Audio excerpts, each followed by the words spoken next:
iOS devices and host, इनको configure, इनको host name assign करने के बाद, फिर इन डिवाइसेस पे पोर्ट्स को आईपी एड्रेस असाइन करने के बाद, एंड डिवाइसेस को आईपी एड्रेस असाइन करने के बाद, अब हम देखेंगे किस तरह हमने ये इंश्योर करना है कनेक्टिविटी हुई है कि नहीं हुई।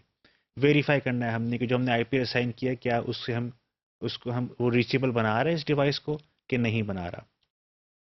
सो जो पहला है हमारे पास वो है लूप बैक एड्रेस। किसी भी एंड डिवाइस को आपने अगर चेक करना हो उसकी कनेक्टिविटी को, तो आप लूप बैक जो एड्रेस होता है उसको पिंग करके आप टेस्ट कर सकते हैं। जो है इस स्लाइड में आपको नज़र आ रहा होगा कि जो है आप पिंग की कमांड अगर आप यूज़ करें तो आप उसके थ्रू जो है अपनी जो एंड डिवाइस है उसको आप चेक कर सकते हैं उसकी कनेक्टिविटी हुई हुई है कि नहीं हुई हुई। ये आपकी कमांड है पिंग 127.0.0.1। ये एक रिजर्व एड्रेस है, उसको हम लूप बैक एड्रेस कहते हैं, विच मीन्स कि ये जो है अपने ही होस्ट को पैकेट जो है वो रिटर्न कर देता है। जो इसका फ़ायदा होता है ये आपको एटलीस्ट ये वेरीफाई कर देता है कि आपका जो अपनी डिवाइस है उसके ऊपर टीसीपी आईपी स्टैक जो है उसमें आईपी जो एड्रेस है वो बिल्कुल सही तरीके से करेक्टली जो है वो कन्फिगर हुआ है।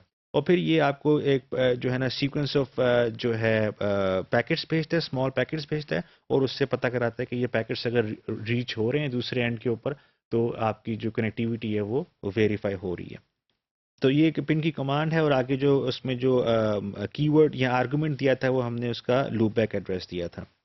अब अगर आपने जो है इंटरफेस असाइनमेंट चेक करनी है कि जो है पर्टिकुलर जो मैंने आईपी एड्रेस दिया था एक इंटरफेस को किसी स्विच या राउटर की जो स्विच है उस पर, तो उसके लिए जो कमांड है हमारे पास वो है शो आईपी इंटरफेस ब्रीफ। ये जो कमांड है ये आपको जो है ये बताती है कि आपकी इस पर्टिकुलर स्विच के अंदर आपके पास जो है कितने इंटरफेसेस हैं, उनको किस तरह कन्फिगर हुए हुए हैं। तो ये है फास्ट ईथरनेट, 2 फास्ट ईथरनेट आपके पास पोर्ट्स हैं, आईपी एड्रेस अभी तक इनको असाइन नहीं हुआ और जो है they are up and running because they are ethernet, so you don't have to assign an IP address. Layer 2 के ऊपर काम करेंगे। वीलैन 1 जो है ये इंटरफेस कन्फिगर हुआ है, इसको आईपी एड्रेस भी असाइन हुआ है जो हमने दिया था पिछली मॉड्यूल्स के अंदर। इसके अलावा जो है मैनुअल आईपी एड्रेस को असाइन हुआ है, इसके जो स्टेटस है वो अप है। सिमिलरली अगर आप जो है स्विच 2 का देखें तो उसमें भी यही आपके पास आपको कमांड एग्जीक्यूट करने के बाद वही ऑप्शंस दे रहा है। वीलैन 1 भी आपके पास जो है वो कन्फिगर हुआ है। हम ये वीलैन को क्यों कन्फिगर करते हैं, ताकि अगर हमने रिमोटली एक्सेस करना हो स्विच को तो उसके लिए हम इसकी जो वीलैन जो पोर्ट होती है जो वर्चुअल होती है उसको हम कन्फिगर करते हैं विद एन आईपी एड्रेस।